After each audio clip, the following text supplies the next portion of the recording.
Fall's approaching. What's that mean? Chowder. New to the clam chowder. Let's go.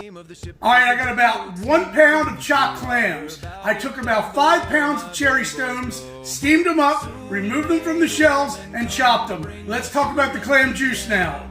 I have about 4 cups of clam juice. That's a combination of the steaming water from the cherry stones and the actual juice in the clams. Let's talk about salt pork now. All right, I got a little over a half a cup of salt pork here. Salt pork is dry, brine in salt pork belly. Let's start cooking. In a pot, over medium to high heat, add your salt pork first. Let's add about 2 tablespoons of water. The water is going to help the pork fat render down. All right, we're going to cook this for about 5 to 8 minutes until the pork is nice and crispy but not burnt and the fat is rendered down. All right, our salt pork is rendered down. We got our pork nice and crispy. Let's get this out, and we're going to leave the rendered fat in the pan. Next, we're going to take about 4 tablespoons of butter and add it to our pot. Next, we're going to add in about 1 large onion diced and about 5 ribs of celery diced. Let's cook that down until translucent. Next, we're going to add about a teaspoon of thyme and 2 bay leaves.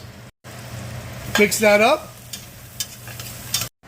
All right, I have about 3 of these white potatoes cut into about 1/2-inch pieces. I've parboiled them for about 5 minutes prior. Let's get them added. Next, we're going to gradually add in about a 1/2 cup of all-purpose flour, and this will thicken it up. Stir that around. All right, we're going to turn up the heat just a little and add our clam stock here. All right, we brought to a very low simmer. Do not boil. Let's add our clams.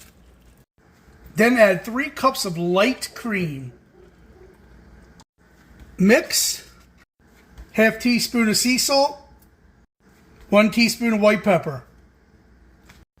This has been cooking about 5 minutes. We're going to add 2 tablespoons of butter and get this served up. All right, butter's melted into the chowder. Let's get this in a bowl. All right, we got this in the bowl. I topped this with the crispy salt pork. Let's get a bite. The taste of New England. Please like, please share, and more importantly, please follow.